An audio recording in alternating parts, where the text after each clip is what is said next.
Welcome to the latest news roundup for Ghana, bringing you the top stories shaping the nation today. Stay tuned as we take you through politics, economy, society, and culture in detail. First, a significant legal development awaits as Ken Ofori-Atta and 7 others are scheduled to appear in court on Monday, November 24. This case has drawn considerable public attention due to its implications on national governance and accountability.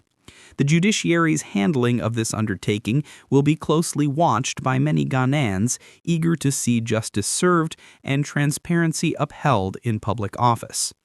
Turning to our economic landscape, a notable shift has been observed in market behaviors.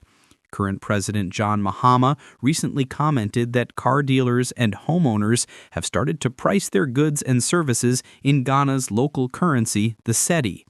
This change suggests growing confidence in the currency's stability after years of economic challenges.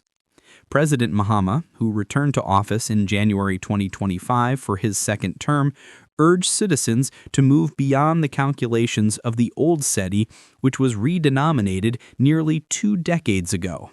His administration is committed to policies fostering macroeconomic stability and sustainable growth, with ongoing reforms in tax, VAT, and trade standards set to be implemented by early 2026. Meanwhile, Ghana's parliament remains engaged in critical budget discussions aimed at strengthening the economy through sound fiscal management. The government has emphasized the importance of upholding macroeconomic stability as a foundation for rebuilding national prosperity.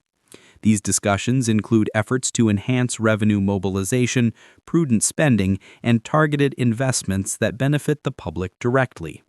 Ghana's policymakers remain focused on addressing structural challenges to avoid economic shocks and to build a resilient future. In cultural news, the Manya Palace has officially rescheduled the funeral rites for the legendary musician Daddy Lumba to December 13. This event is expected to draw mourners from across Ghana and beyond, celebrating the life and contributions of an artist who has defined Ghanaian music for decades. On a more somber note, the Heavenway International Ministry, led by Agrada, has faced rapid deterioration following property seizures by financial regulatory authorities.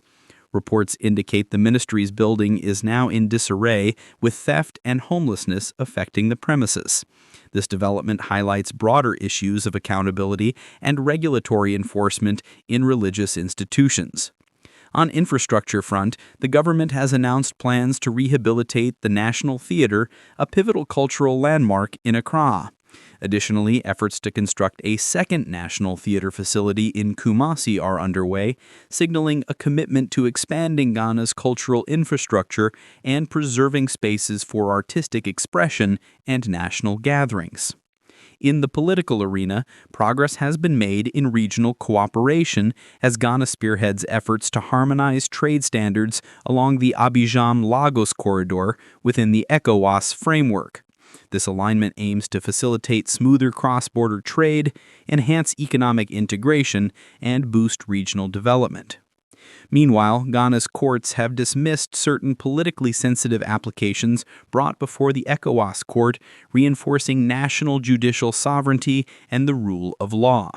These decisions contribute to a stable political environment as the country prepares for future electoral contests. The nation continues to grapple with high-profile public safety incidents, including viral cases of assaults and public disorder that have raised awareness around community security and law enforcement responsiveness. These events serve as calls for stronger protective measures and civic engagement to promote peace and order. That concludes this comprehensive news update from Ghana. From legal battles to economic reforms, cultural milestones to regional cooperation, today's stories reflect a nation in motion, addressing challenges and seizing opportunities. Stay informed, stay engaged, and we'll bring you more updates soon. Thank you for listening.